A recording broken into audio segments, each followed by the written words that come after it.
thanking Dibrugarh University and FOCAL, that is Foundation for Culture, Arts and Literature.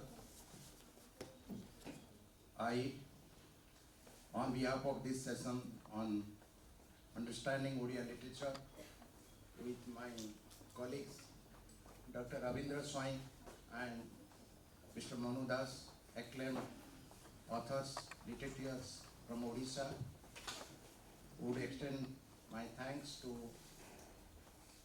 the rapporteurs, Professor Ma'am, and my dear students and ladies and gentlemen. Before starting the session, I would like to add a little bit to what Anchor Madam said. I also did my PhD from Northeast Hill University, in addition to whatever is said. And Dr. Ravindra Swami also, he is a PhD holder on the poetic work of renowned Odisha poet and Sahitya Academy Award winner, Sri Jayanta Mahapatra. And with us, Madam Paramita Satpathy, who is a Sahitya Academy Award winner, will be joining, and of course, Mr. Satya Mohanty will be joining. I'm told he has just landed in the airport searching for a vehicle. I'm requesting Madam Anchor that we'll take a pause and introduce once they come, and we'll proceed with the session.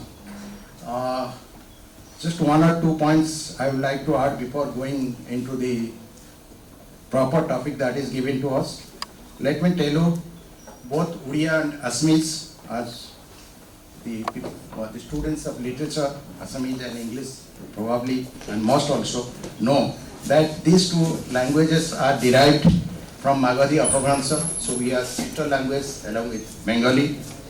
Both the languages are declared as classical languages. Assamese just recently, Odia a little early, about a decade, slightly more than a decade old.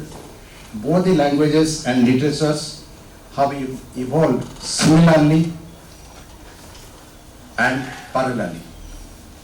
And I did a research by taking the Assamese dictionary. I'll tell you, Assamese and Odia, we have 65% of the words. I have taken about 20 pages from the dictionary at random. 65% of the words are same. 15 to 20% words are slightly different. Then Parivar in Odia means whole family. Here Parivar means, normally means husband or wife. So similar. Mati means a piece of land, but Odia it is earth. So slightly, Batar boy. So Batar is slightly different, but similarly it is used. So that is the similarity we have. And then the Simanta Shankardev, the literary doyen and the Vaishnavite movement, and the leader of Vaishnavite movement, and who was the exalted position of Guru Simanta Shankardev. He has been to Odisha, and you know what he has written in Kirtan Gupha, that Odisha Varnan part. He has elevated the whole of Odisha, Janiba Odisha Sarva Titrate Adhika. That is how, in that time, we had the literary, what we call now the messenger, are now what we call the literary integration. So it is not today, it has started long back. In addition to that, Sahitya Rati Lokinath Bejbarua, he spent most of his time in Sambalpur and Jharsuguda in Odisha, and in fact, he with his novels, poems, stories, in fact, with all his literary works, in fact, there is a reflection and the way he fought for establishing Assamese language. We have also similarly Fakimohan Senapati, who tried for establishing modern Odia language. Then, as I have already said, the movement for language movement is almost similar, both in Assam and in Odisha. And in the contemporary linguistic arena, we have 4 in Gyanapita awardees: Sri Gopinath Mohanty, Sri Sachidananda Rautray, Dr. Sitakant Mohapatra, Dr. Pratibha Rai. Assam here we have Sri Viranchi Kumar Bhattacharya, Dr. Mamani Raisham Goswami, and poet Sri Nilamani Phukar. So both the languages we have similarly involved, lot of similarities, and development of the novels, poems, then story collections, almost similar. And with these words, instead of, I don't want to sort of dialogue or monologue, it's sort of informal discussion. We'll have some 15 minutes or so for question and answer. With these words, I hand over the dash to renowned author Sri Manu Das first, then with Ravindra Swami. But instead of monologue, we want discussion. That is what we have planned. So I will ask him to dwell upon the exact topic, that is understanding of Odia literature. Thank you once again. Thank you, Rao sir, for a wonderful introduction given to the students.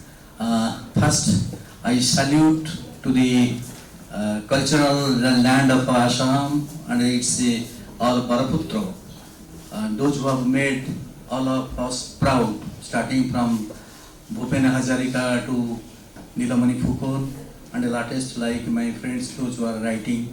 And I may Bhumi ko namaskar korche prathame. And second thing, he has already explained everything about the relation between Odia language and culture with Assam's language and culture. So I hope it will not be so difficult to understand the things. Ours is having a little bit more than 1500 years literary tradition, starting from Sarala Das. If at all I tell in detail, that is from this Charyapad, which we share, Bihar, Bengal, Odisha and Odisha. Out of 84 Charya rishis, 3 purely belong to Odisha, those are called Sarapa, Luipa, etc. Nagara Bahire Dombi Tohor Kudia, that is the first poem written by Luipa. But our major poet is Sarala Das. He is known as Sutra Muni and a saint of his home, and Ganesh Sarala, from whose blessings he made great epics till today. It is very unbelievable that one could surpass so easily. So our poetry regarding my friend, English poet and a translator and a critic, Mr. Ravindra K. Swami will throw light on that, and I will Mr. Mohanty, who is from English background, he writes in English only. So he will express you what is the climate of English literature in Odisha especially. And though of course it was not included, my memory goes some years, almost a decade ago, we had edited one poetry collection in English, that is English poems written by 80 Odia poets. I was the editor, but my friend Ravindra K. Swami, Jayanta Babu, Jayanta Mahapatra, another 6 poets had contributed to that poetry collection. Perhaps that is the first collection of English poetry based on the regional language. After that, some people had this. Some people had this anthological English poetry from Bengal, English poet from Marathi, like this they follow the suit. So now Paramita Madam has already joined and we have already introduced to you. She is one of the prominent short story writers of Odisha, writing in Oriya. Many of her works have been translated not only into English, into many languages, Indian languages. So,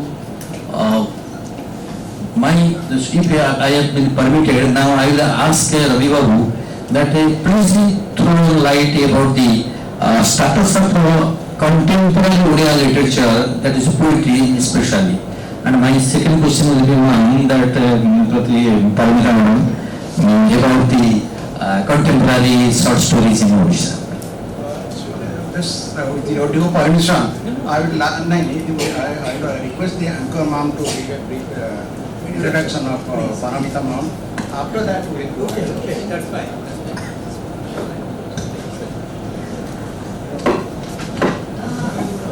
Hello. So in between, I would like to welcome Paramita ma'am to our session and hear from her beautiful words. So Paramita Satpathy is an Indian Revenue Service official currently posted as Chief Commissioner of Income Tax in New Delhi and of course a bilingual writer of Oriya and English. With 25 books of story collections, novels, novella collections and poem collections to her credit, her works have been translated into several Indian and European languages. Prominent among her books are Intimate Pretense, A Boundless Movement, Colors of Loneliness. She is a recipient of a number of awards like Sahitya Academy Award in 2016, Sarala Award, and Assam Sahitya Sabha Samman. Paramita's works mark the new strides that women frictions writing in the country seems to be taking. And also, it would be nice to tell that her works have been also included in number of universities' course curriculums. With this, I welcome ma'am to the session and open the session to you all again. Well, let me repeat first to Mr. Ravindra Kumar Swami to enlighten us about the status of contemporary poetry written in Oriya and what is the status?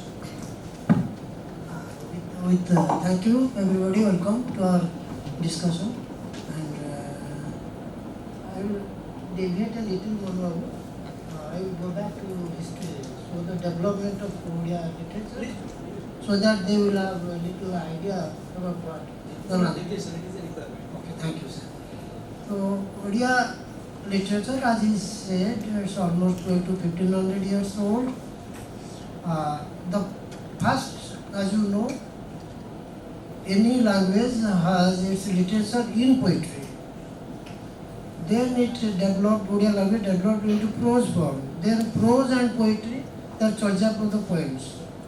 And it was Sarala Das in 12th century who rewrote Mahabharata in Oriya language. Like it has happened in all the languages of our country. Mahabharata and Ramayana, they have been redone into every language. I will not say regional language because Oriya, Assamese, they are also national languages. Like Hindi is, like English is. Whatever language is recognized by the constitution becomes a national language. So it happened into Oriya. Sarala Das, when he redid the Mahabharata, he brought in characters, situations from his land itself. I will go by one hub, one center of Oriya consciousness, psyche, which has helped in the making of Oriya literature, that is Jagannath consciousness. Jagannath has been our prime deity. So Sarala Das, what he did when he rewrote, I read that portion when Bhima is going to hit Duryodhana to kill him with the mace. He says, Joy Jagannath. So in Mahabharata there must not have been Joy Jagannath. So that kind of consciousness is bringing into Oriya literature. And that consciousness grew into greater proportions during the medieval period, when there were 5 sakhas, friends, comrades of Odia literature. They were all talking about the spiritual life centering Jagannath. They were Balaram Das, Jagannath Das, Josavanta, Shishuvananta, and another, I am forgetting. They are the 5 sakhas. Achyuta's prophecies are still practiced in Odisha. Balaram Das wrote about Lakshmi Puran. That was very feministic movement he created. When Lakshmi goes out of the temple, Jagannath and his brother Balabhadra, they ostracize her because she goes to an untouchable woman. She comes back after both the brothers suffer, they don't get to eat even. Without Lakshmi, you will have no food, they go begging on the street. So that kind of power Balaram Das endowed with Lakshmi. Lakshmi was just a figure, a deity. He humanized her and he humanized the brothers also. So like Balaram Das, he also redid Ramayana. So those 5 poets, they just didn't belong to one, they span over almost a century, but they have been clubbed together. And after that followed this Janana tradition, devotional songs. This is very powerful tradition in our literature. And all those jananas, devotional songs, are addressed to Jagannath. They're still more stringent about the love, the respect, the devotion, and they can go to the extent of scolding Jagannath. They addressed him as if you are the snake, you are killing my life. Only a poet cannot do it. One has to be a devotee. So they were devotees and poets. So that combination in a man or a woman helps in creating classics. Even there was one this is Salavega, one of the devotee poets. He was born into a Muslim family. His mother was forced married to Muslim man. But he has written so much touching devotional poems on Jagannath. We sing it every other day. We sang it in our schools. So that kind of force they created in poetry. So what we need of literature is the force. If one can create that force in their work, that becomes immortal. So then let us see to the modern times. There were poets and writers, those who fought for the country. They also fought for the formation of Odisha state as an independent state, bringing portions of Odisha from Andhra Pradesh, from central India, from Bengal. They are instrumental in forming Odisha as an independent state on the basis of language. That was followed in other states also. Many other states, they claim that we are a state because of our language. So during that period, one of the major writers I will mention, I will not take much of time, only 5 minutes maybe. So Fakir Mohan Senapati, he wrote, again I say, forceful poetry. That poetry means it has to be remembered by heart. That was the kind of poetry those are being written at the time. Today we are different. We cannot imitate, we cannot go back, we will write our own way, right or wrong, whatever. So Fakir Mohan, he was the harbinger of modernity in Odia literature. He freed the shackles of the language from colonial pressure, and then from the nearby neighboring imperialism or whatever you say, expansionism. So that classic he created 6 man 8 guntu, 3rd acres and 6 acres and a third. That is the novel. You can read it in English translation. So Radhanath Rai came, then let us say, to post-independence.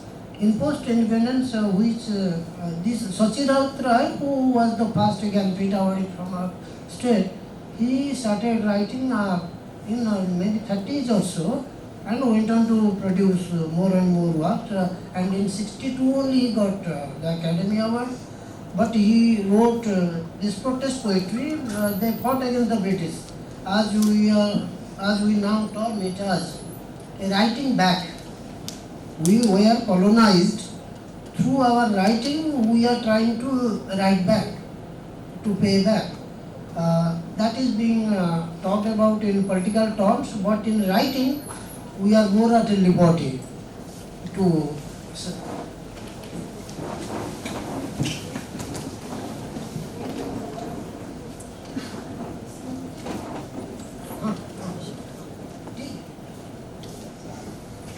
And thank you, sir. Please be seated.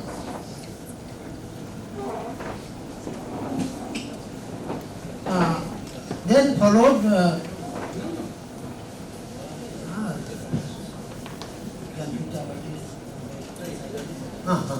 no, take it. So now the development has been going on since Ramakant. He wrote a poem on Sri Radha. He made the Sri Radha concept into a contemporary woman who also suffers pangs of this life on earth. And then as a contemporary, I can say that most of our contemporaries, even Madam Paramita Satpathy could be, I can say that this is my contemporary also. Her story, I have done a lot of stories into English. Her story is Kargil Ma, the mother of the Kargil. So these are the classic poetry. In our time, the major voices are from the marginalized areas of society. There was a time most of the writings came in Odia from those who held high echelons of society. Because they were in civil service, it was difficult for them to even suggest protests. Only except Rajendra Pandit, there were not much. But our friends, most of them are not in service. Government service. They are journalists. So they are writing protest poetry. So those kind of protest poetry is at par with any kind of bottle-breast, even all the great poets, even in Arab countries. Here we have Kedar, and there is one great good poet from Dalit community. He is Vasudev Sunani. He is writing Dalit life in poetry. It's something to keep track, but I will not dwell on that anymore. I have no way to do. Thank you.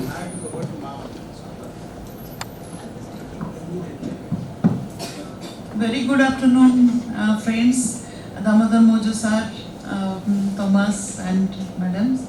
Are you people students of literature? Mostly? Oh, so that's very nice. Even I was a student of economics. So, you know, Odia literature is not different from the other regional writings of the country. Mostly we have a similarity with the eastern part of the writing from the eastern region of the country. So Ahamiya and Bengali and Odia, probably we have grown together, though my co-panelist Mr. Swai had narrated regarding the development of Odia literature, how it transformed from poetry to prose. Most of the regional languages, even the languages of the world, they started first writing in poetry form and then transcended to prose. Somehow, since I have been tasked by Mr. Das to talk about evolvement of Odia fiction, novel and prose writing, isn't it? Prose and story writing. So, towards the end of middle of 18th century, mostly the story or the novel part of Odia literature has evolved. Mr. Swai had talked about Fakir Mohan Senapati. He is talked about as the father of modern Odia prose fiction. And then There has been no dearth of writing novels and stories. Slowly, around that time, maybe your generation would not understand what revolution or freedom struggle is, rightly so. But that time the country was going through a tremendous change. Change in the sense that there was struggle for freedom, for independence from the English rulers. So the most of the writings were influenced by their mentality, for dedicated to the nation, dedicated to the patriotic feelings.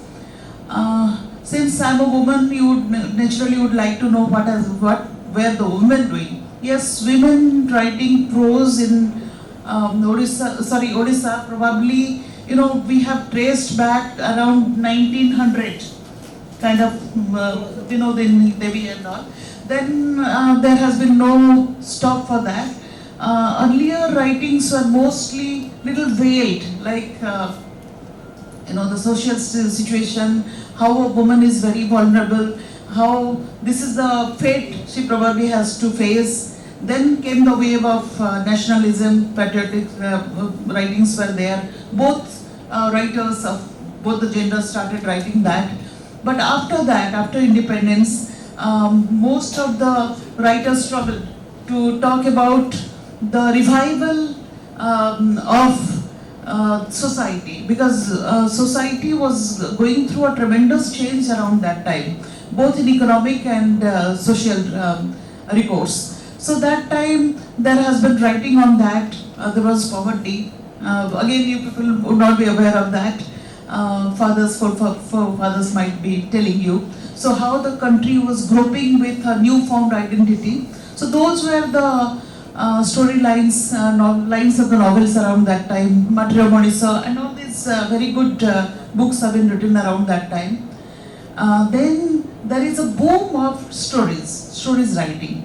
Maybe because story writing as a medium is very appealing to the readers, and maybe appealing to the writer because it's a kind of a very sharp kind of a feeling which is immediately translatable to words, and it gives a very kind of a crisp idea of what a reader wants to, as a writer wants to say, and a reader accepts. And maybe because in India, in regional languages, we had magazines, quite a few magazines. Pujo magazines you must be having also. So the publication of those stories were easier. So we have found quite a number of storytellers from our language, as well as from language in other regional languages also. So those are very experimental. They started, from 80s and 90s. The stories have taken a different kind of a form, both form, style, words and content.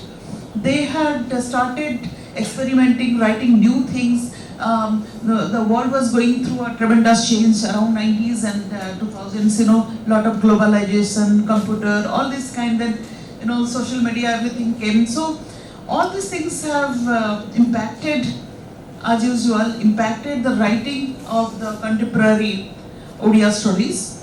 And yes, I would fail in my duty if I don't tell you there has been an awakening in women writing also. Women writing stories and novels, they have been, it's basically women talking about themselves in their own tongue.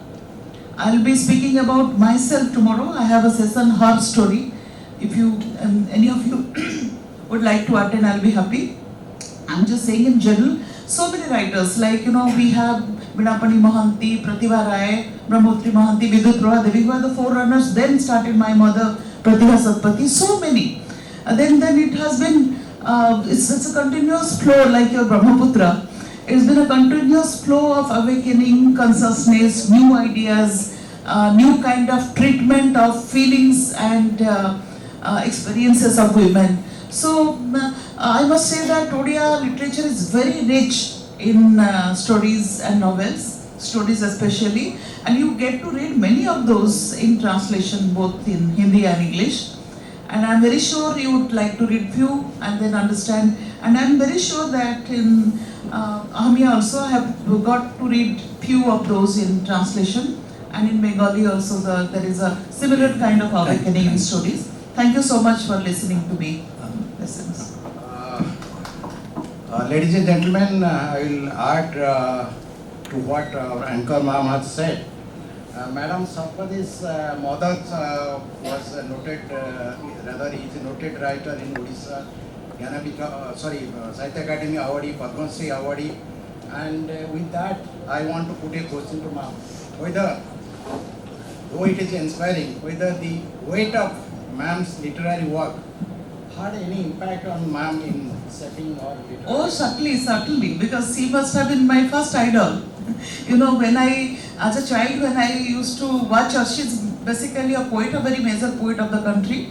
When I just got Padma Shri in 26th of January this year, she also has received Kavi Samman. Apart from that also, she is a born poet. So when I used to see her as a child, and I was really marveling and I was fantasizing, how is that she is writing, how is she thinking, how could she put those words in paper, and naturally is the first flair must have definitely come from her. And both my parents being literateurs and professors of literature, they had a big library. So I got to read most of the books which I understand or not at that point of time in translation around early childhood. So thank you, ma'am. In fact, our group, we lost about 30 minutes, I don't know, because of some arrangement problem in the morning. So that's why we have to cut short, and we are expecting one more panelist to be here. Before that, I want that we can start with the question and answer, and the moment the panelist join, we'll continue with his whatever he wants to talk about Odia literature. That we will hear him. In the meantime, any question and any of the London literatures here can be asked. Please. Anyone?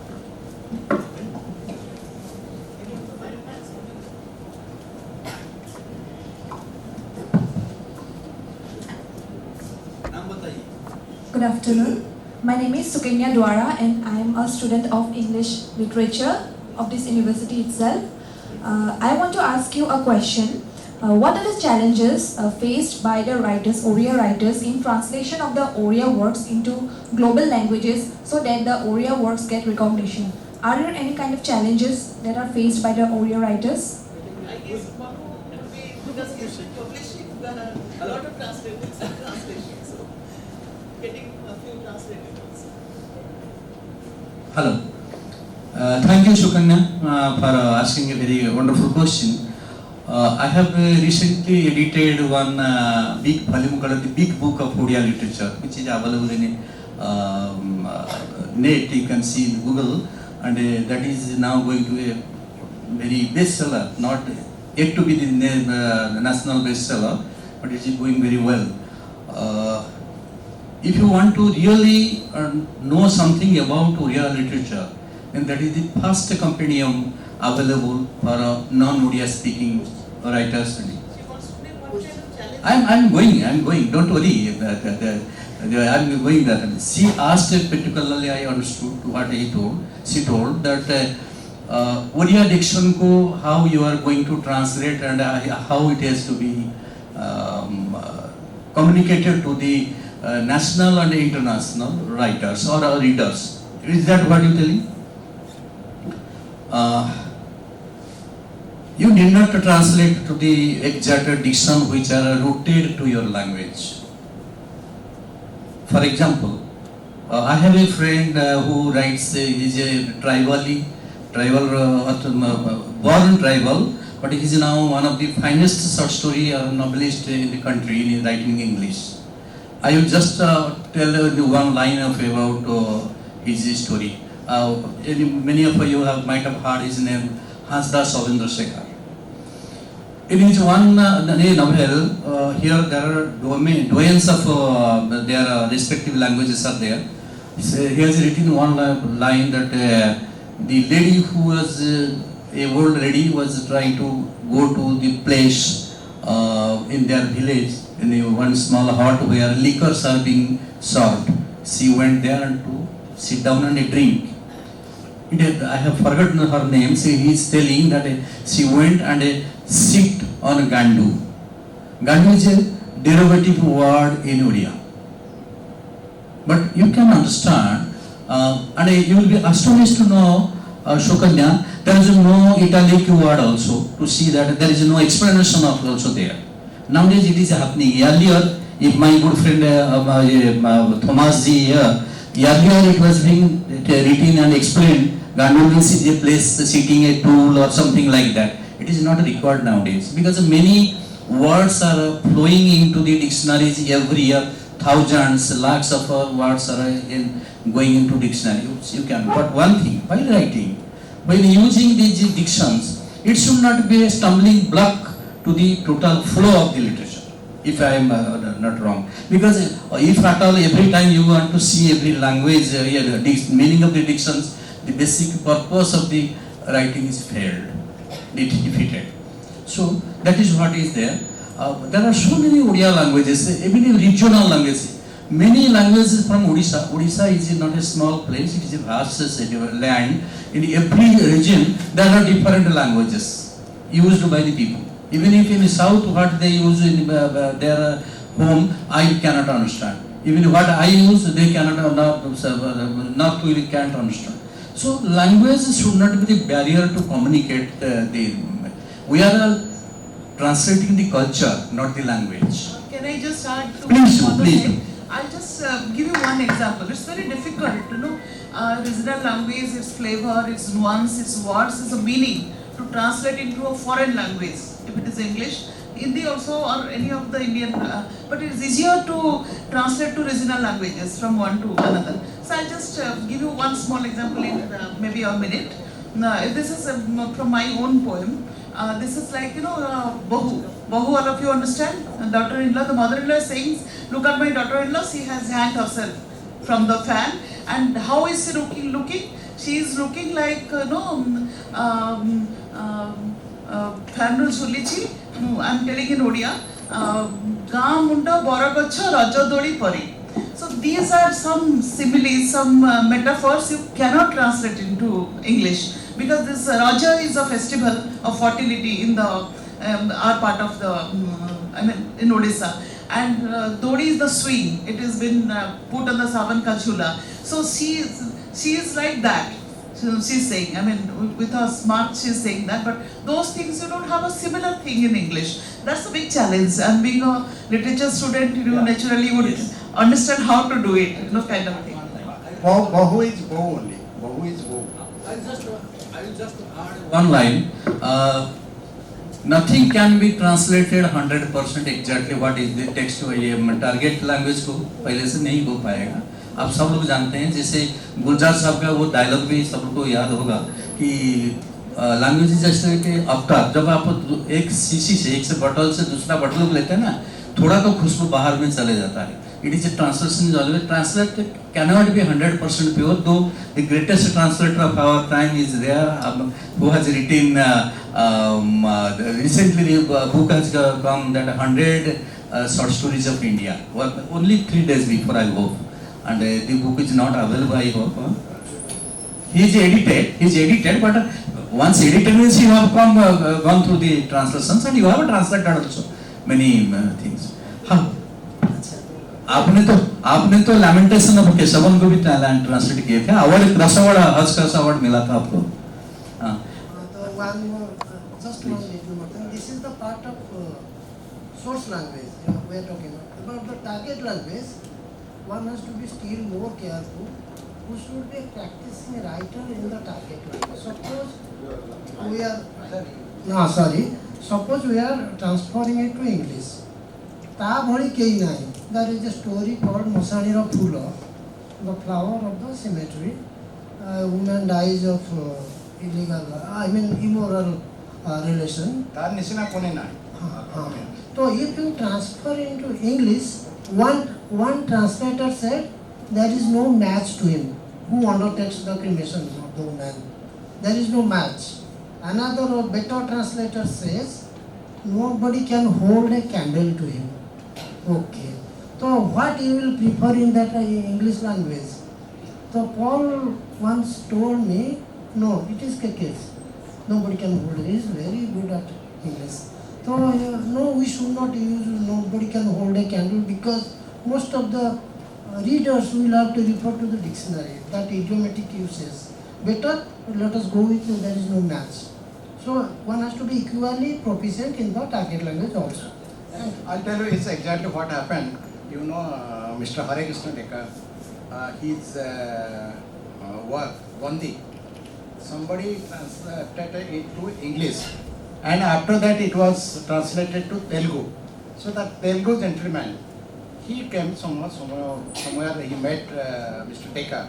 He said, "Sir, I translated your work, this is it." So he read in Telugu and explained. Hare Krishna Dekar sir said, "This is not my writing."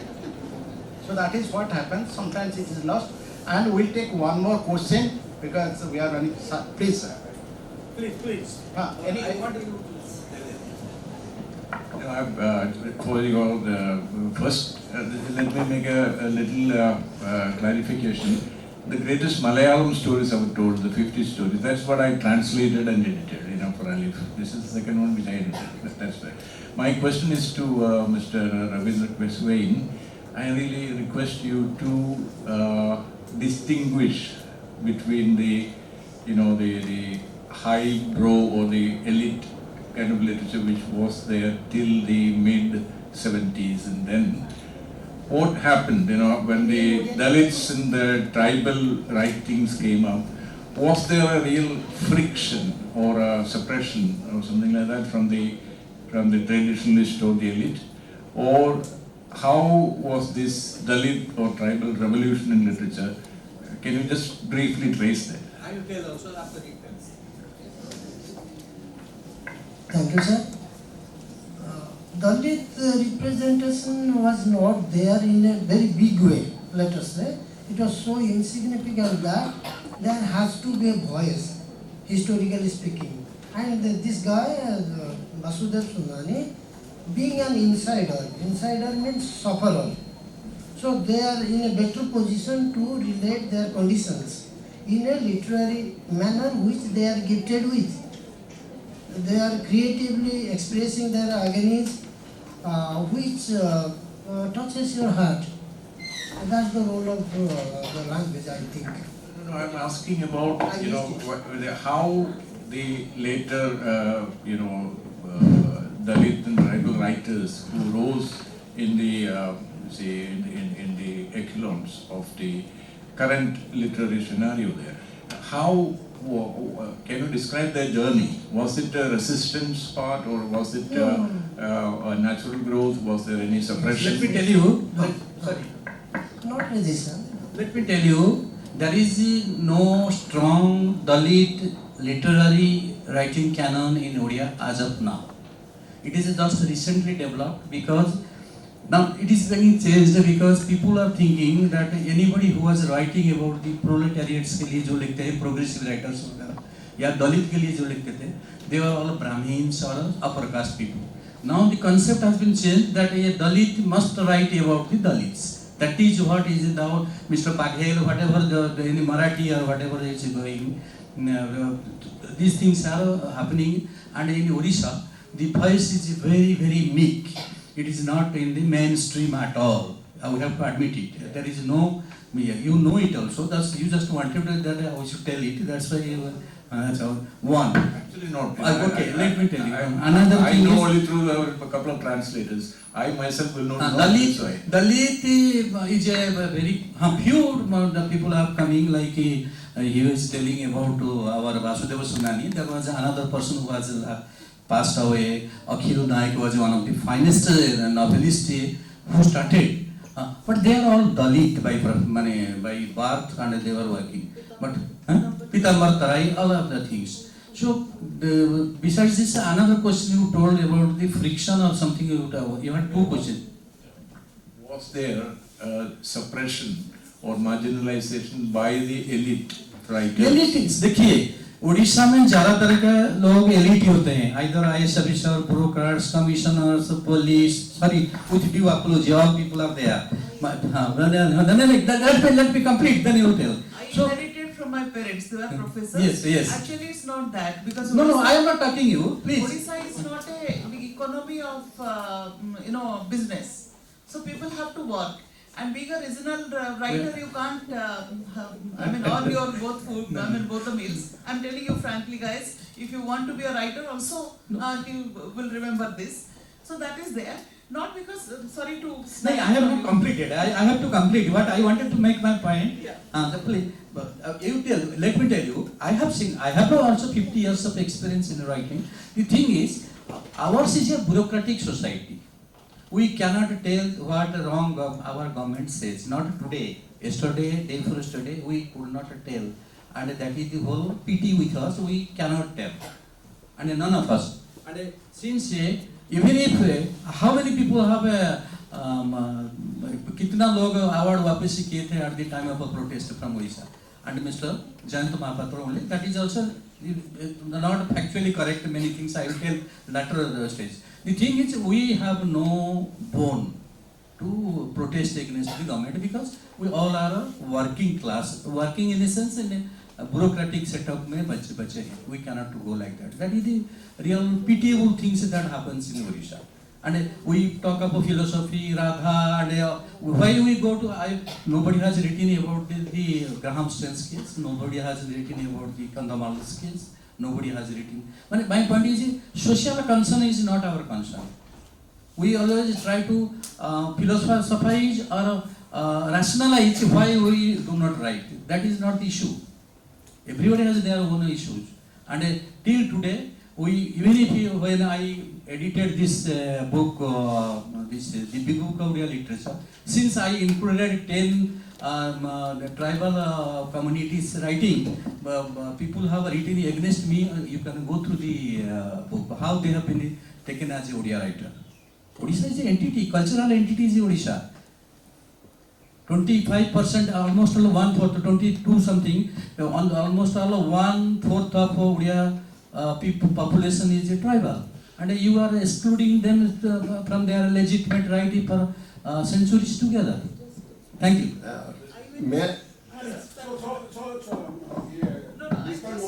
Sir, I'll just complete this. He says that I am not agree with you. You say that we have no board. It is, Yes, absolutely. I am not I don't know agree. whether, I am sorry. what I want to say, Odia literature is very elevated.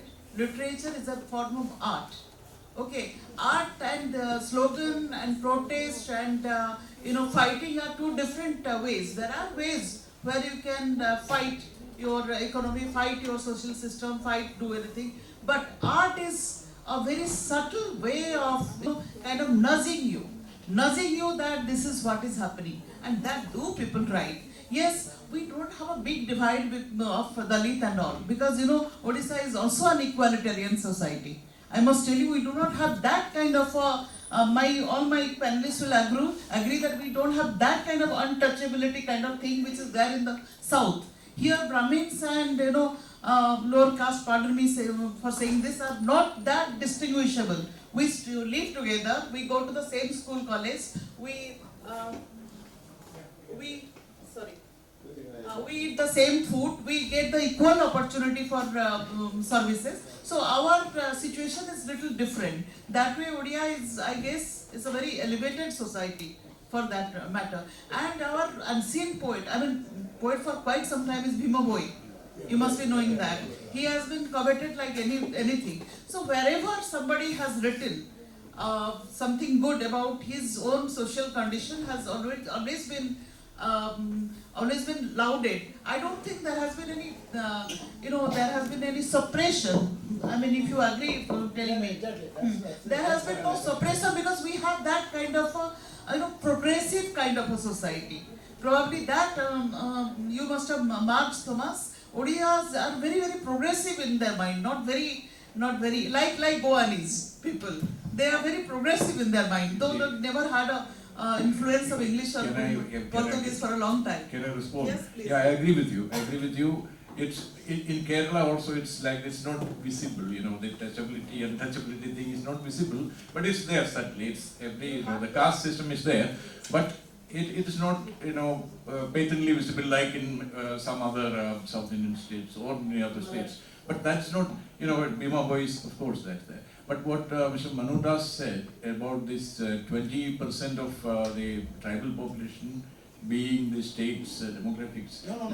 It's more than 40%. 40%. But 22 something. It Yeah. is not exactly 20 lakh. It is anyway, it's a big It is chunk almost one of crore. yeah. But what he said, that kind of thing, because I published the 21st century Oriya poetry, and I also purposely published so many Oriya writing from almost all of you, in Indian literature. Yeah. And the kind of response I got for publishing the 21st century Oriya poetry, it's really, it gave me a kind of food for thought. That's why I asked about this. Sir, I'll just add to what ma'am has said. The Odisha, art, literature, culture, everything started revolve around Jagannath, Sri Jagannath, and he is a tribal god. So that is what I'm saying. God also travel. If anybody Lord Jagannath, he is a tribal god. God is God, bhai. No, he is a tribal. That's what I'm saying. Do you think the Odisha artisans who have built Jagannath temple, who have built the Sun temple, they would have not chiseled the proper god? That is what I'm saying. I know the Sir, we are running short of time. With all sir, you want sir, let's say the last one, sir. We are running short of time. Please. Sorry for eating your time. Please. Please, sir. With the permission of the honorable members of this panel, just I would like to address the students' community especially. You see, literature has always been a monopoly of the well-off society. Always has been the monopoly of the people of the, I wouldn't like to say caste, but at least upper class. That's because they had easy access to literature, to education and to reading. So it was lacking in the people on the margins. And when I say people on the margins, not necessarily Dalits. There are poor people whose children cannot go to school, could not go to school. Now even today, we find, when I travel, I see by the side of the road, people minding their cattle, children, young children, or helping their mothers. I know they cannot go to school. Even when it is mandatory for them by law, it is a present situation. And more, unfortunately, we the people who are into literature, should I continue?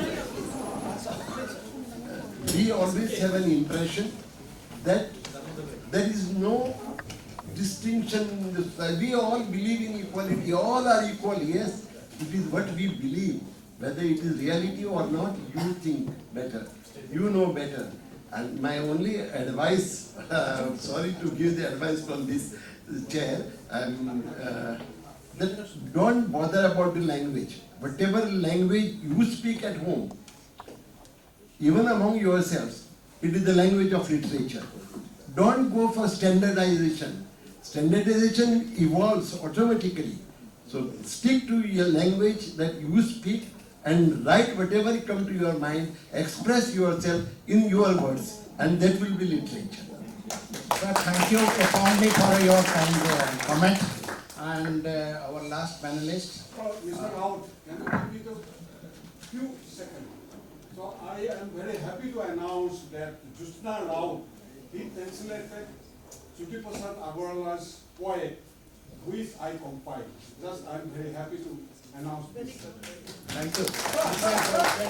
Better news to my better. Thank you, sir. Sir, we have almost reached the end of this session, and because of the time factor, our last panelist, Mr. Satyanarayan Mohanty, a senior retired IAS officer who was retired as Union Secretary MSRD. He has also worked as Secretary General NHRC. He is a poet, playwright, novelist, and writer, an economist and policy expert.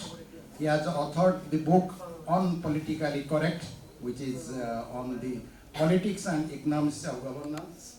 And sir is here with us. I request him, welcome him and request him to kindly say whatever he wants to say on the Odia understanding of Odia literature within 3 minutes, sir. You pardon me for that time. I wish the same restriction was put on the hangman of Bhagat Singh. He would have been hanged. Okay. I know. First of all, of course, I am an Odia, ethnic Odia. I know Odia language, but I moved away from Odisha almost close to 48 years ago.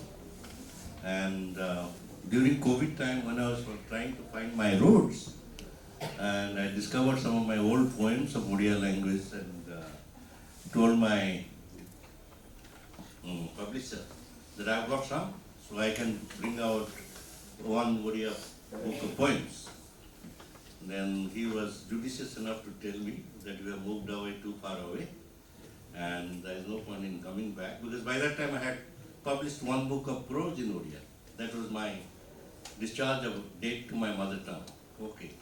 So they say you have moved away. So basically I write in English now.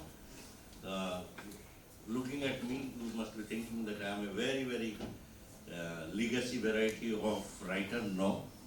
I am an elderly person, but a very young writer. Okay.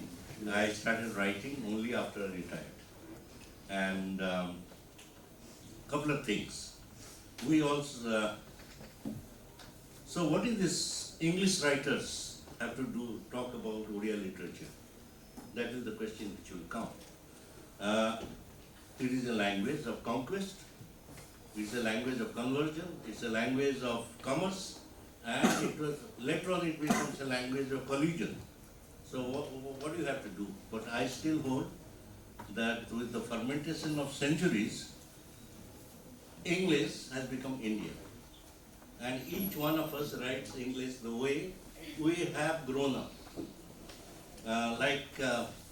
The thick volume Manudas is not carrying, the big book of Odia literature, it has 4 English poets. And you will find all of us carry in us the imagery, the symbolism we have learned of our land. Okay. Just like Isaac Newton said, millions of tiny things, when you are talking about development of calculus, develops a pattern. Okay. So similarly, the millions of tiny things we carry with us, it doesn't leave us. So even if you read our English language, I'm not talking about prose so much, because I'm also a non-fiction writer, but the point is if you look at our poetry or our plays or novels, etc., some of the images very vividly comes out, which are basically Odia images. Okay, we can't get rid of it, because once we are born in Odia, we'll have to carry it. Okay, it goes through some kind of transmutation, etc. So, one thing I would like to say is that number one, the English writers from Odisha are not to be abandoned as the exiled people, because we carry the culture with us, number one. Number two is that if the way you speak can change the way you think, and language research shows that. So the way you think can change the language of how you speak. And that is what is there in our literature. I think 3 minutes is taken care of. Sir, thank you immensely for your expression of a vast topic. It's like Assami, they say, Gurugat Hati Humwa. In a small thing you have to that is exactly what you have achieved, sir.